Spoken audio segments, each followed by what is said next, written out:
Cause they loving the crew. They loving the crew. They loving the crew. They loving the crew. They loving the crew. Oh, ooh, ooh, ooh. Hey, how y'all doing? How y'all doing? Oh look, what just happened. All right, we back. Hold on. Mm.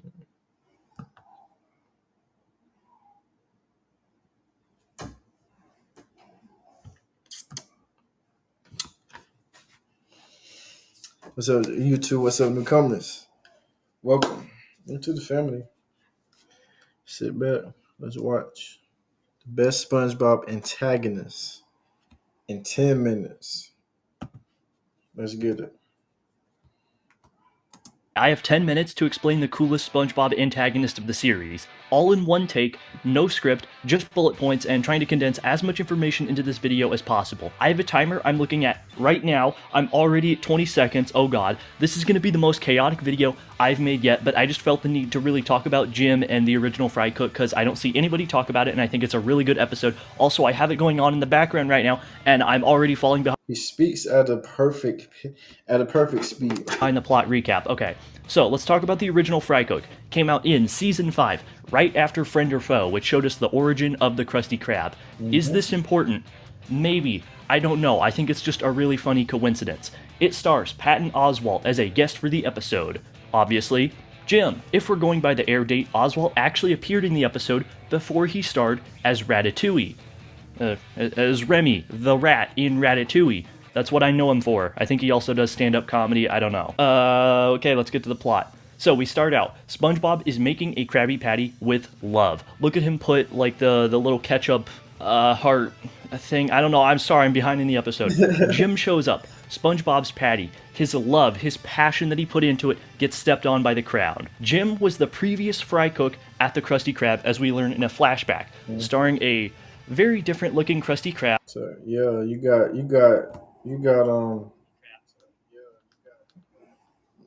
Mr. Krabs with the sideburns. Then I think Squidward had that blonde hair, right?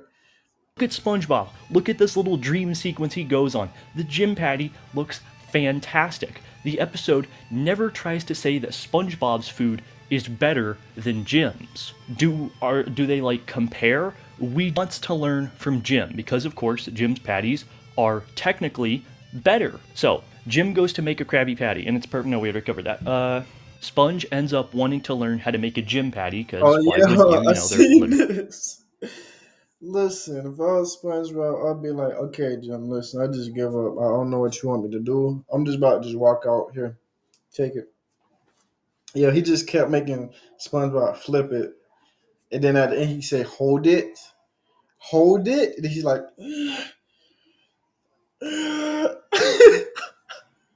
then he said done.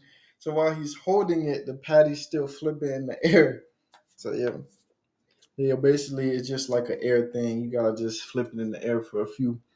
This is different. SpongeBob is meant to be the Frycook of the show. He's meant to be the expert. There's no Krabby Patty type he can't make, so it really throws him out of the element when he can't do this. I really like how the episode focuses on this. Sponge ends up making his resignation as a Krabby Patty, which is pretty funny, but he ends up putting it in, and then he has to go say goodbye to everything in the Krusty Krab, like a weird wall stain and like 298 frozen Krabby Patties with a time card.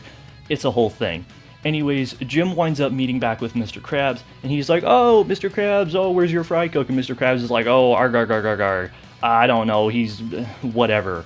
And then SpongeBob comes out, and he's like, "Oh, Jim, you can have my job. I'm not worthy enough for the Krusty Krab." And Jim goes, "Bro, chill.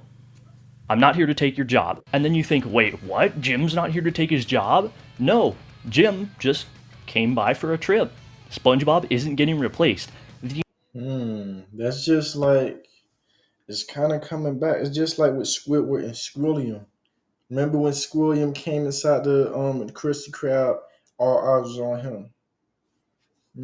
It's coming back. The entire conflict of the episode is in SpongeBob's mind. That is actually really cool. So many shows and stories have a plot like this, at least at some point, and then we learn, oh, the guy doing this was bad the entire time, or oh, their creation lacks soul and it lacks heart.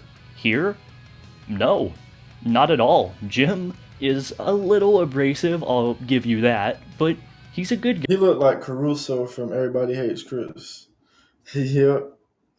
Bro, his head is literally a pear. He got that pear head over over body. I don't even know what to say. Like, Guy in the end, he does want SpongeBob to succeed, which is, again, really cool. I realize I'm saying really cool a lot. Maybe I should have scripted this instead of going off of bullet points, but we'll find out later. Jim wants a raise, and of course, if you know anything about this show, that is not gonna fly. I'm telling you. Hey, y'all gotta know y'all worth. Remember, it's the difference between a job and a career. Okay? Stack up the money and get out of there. They gonna trap you. Like, yeah, the warehouse pay good, but that's what they want you to do. And then guess what? It's even more sad because it's like, okay, well, I worked all these hours to get my dream car. Then when you get the dream car and the supervisor sees it or the manager sees it, you fired literally the next day. Y'all need to start suing. Sue. That's what Charleston White said. Sue the place. Record it. Record it beforehand, right? Say record yourself in your current vehicle. Say, okay, look, this is my theory. I'm going to get this new car, and let's see if I get fired. If you do, sue them. But yeah, just imagine you say, I want to raise, and the boss just laugh right in front of your face. Jim just leaves What the would Krusty y'all do? Krab as Squidward goes bald. Teaching us life lessons that, like, this is for real. This is real life. Your life is worth more than a job. It is. He's teaching us something. See, if you want to succeed, you need to leave, elevate. Frycook, he needs to I mean, leave the no, Krusty Krab. Okay, just casually throw in a really complex and interesting idea into this episode. Sure, why not? It's a really interesting question. Is SpongeBob better or worse off without the Krusty Krab? We'll get to that in a bit though, because I still got a couple more bullet points and I'm already at 7 minutes and 30 seconds. Oh my god. Okay, so heavy parallels are made with Jim and SpongeBob throughout this episode. Let's take a look at Jim.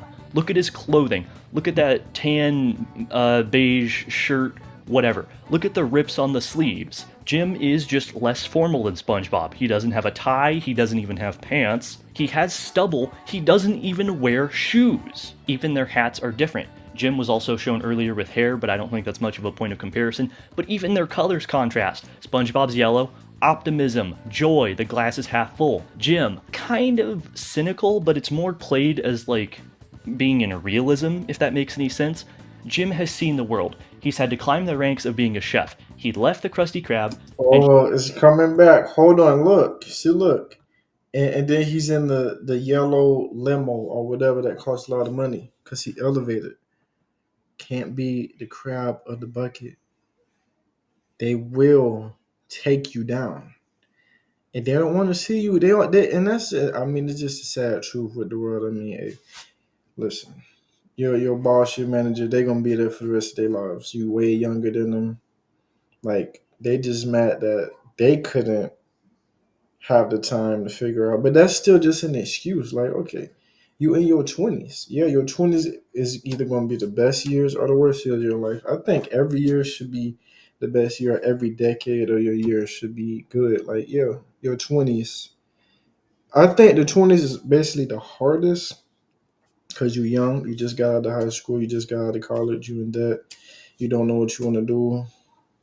And you're going to keep changing your mind. Okay, well, what major should I do? Okay, I'm about to be a mechanic. 1 year in, no, I'm not doing it no more. All right, drop shipping, about to do that. No, I don't want to do that. Okay, I'm about to be in business because that's a lot of money. No, I don't feel like doing that. So it's like you just constant, just the constant back and forth changing your mind. That's gonna be the hardest Years of your life is the 20s. I think by the time you like 27, 28, you should have really your life figured out. But then I can't really say that because there is no such thing as too late. Like, it's a suggestion that I suggest you do this. Okay, well, you 18. Yes, you should have an ID or learn how to drive and get a license. If you don't, that's cool. If you're 21, you should have an ID and you should have a license. If you don't, that's cool. I mean, gonna be looked at pretty crazy, but it's like, okay, well, it's just a suggestion. Do it whenever you feel. The owner of KFC didn't start his business till he was in his 50s. So you still got time. Y'all gotta keep going. Y'all got to. I got to. Don't settle for no dead end job because it's just not worth it. Life is meant to be amazing. Obviously, keep God in your life. That's number one. Keep God in your life. That's number one. And then everything will fall in line. Just figure out what you need to do. I'd rather do something that you love instead of doing it for the money. I'm not gonna go real deep into that. Find yourself. Find yourself. I love y'all. I tell y'all this because I just want to see y'all. I want to see everybody in this community be big. I want y'all to be shining. We all gonna be shining.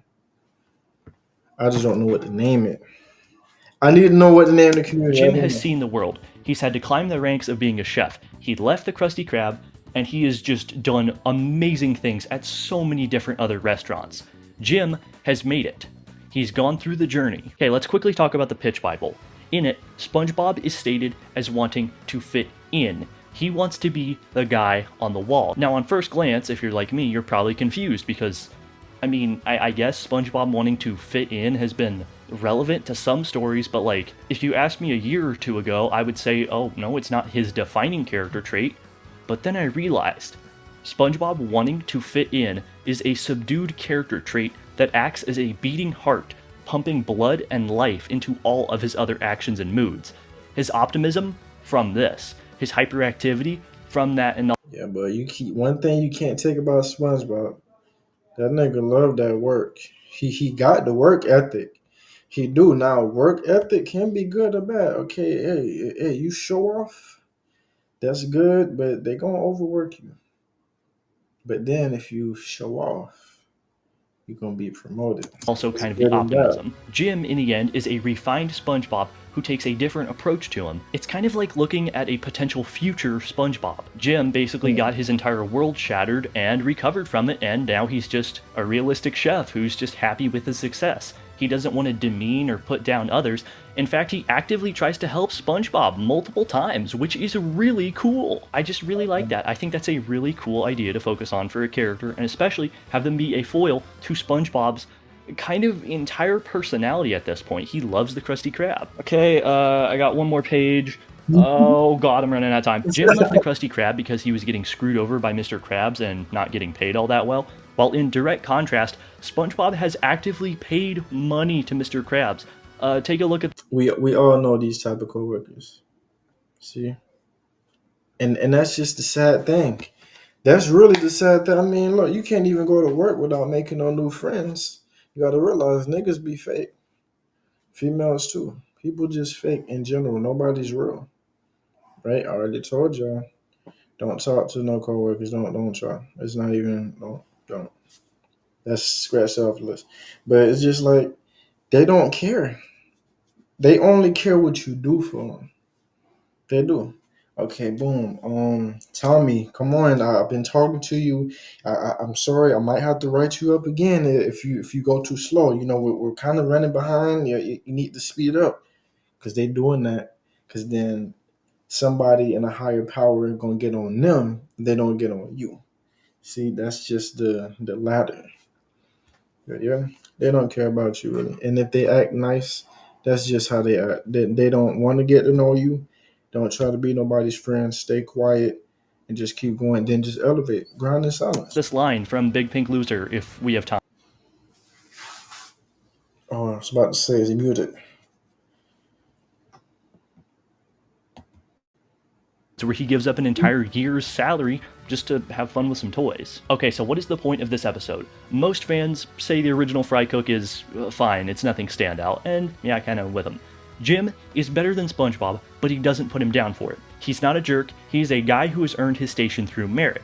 The show doesn't make him the bad guy or a villainous foil to SpongeBob. For the show, this is a surprising development. It's rare for them to make an issue kind of gray without any clear-cut answers, especially for like a kid's cartoon from, this would have been 2007. No, 2007, right? 2005? When was Ratatouille? I don't know, I'll put it on screen right now. Jim thinks he sees Hey, Ratatouille and Shrek, man. Them the two 10 out of 10 DreamWorks movies. SpongeBob Argue in with his your old mom, situation. maybe. Notice how I said think. He thinks SpongeBob hates not getting paid enough. Look at the second flashback. The first thing we see is Jim saying how they should cut out Mr. Krabs for more money. Jim is in this for the money and the prestige, but the episode doesn't say this is explicitly a bad thing. It's just that he happens to be opposed to SpongeBob's worldview, which, by the way, one of his first lines in the episode is a flat, "I'm not doing this for the money, Squidward." The overall message is kind of left to the viewer. Is Jim in the right to tell SpongeBob the Krusty Krab is a dump and it's Yeah, but what do y'all think? I mean, even if you're not doing it for the money, you still need to find a way to still make money though. Like obviously, do something that you love to do. But he said he had to pay Mr. Krabs $100 an hour. But I do agree with Jim because it's like, what I got to break my back for you, and you're not even giving me no raise. I'm glad I left this job. I'm glad I did all this stuff. And now look at me, and look at you. You're in the same position. only holding him back? But at the same time, Yeah. we know from other episodes that the Krusty Krab is what makes SpongeBob satisfied and happy. Jim is also shown to be satisfied with his success. Again, it's not a clear-cut case of SpongeBob having some upside on Jim. I really like how they add in a tiny bit of nuance and complexity to a one-off guest character. Not many other episodes tackle SpongeBob feeling worthless and getting replaced. Okay, I'm running out of time. That's all I got for you. I've been What do y'all think? What do y'all think? What do y'all think? Comment down, Jim or SpongeBob. Hey, if y'all made it through this video, make sure y'all like, comment, and subscribe. That was cringy. That was cringy. That was cringy. Ain't gonna lie, that was a little bit cringy. I need to make a better outro. But I do love y'all. Make sure y'all get this money, man, and stay safe. Like for real.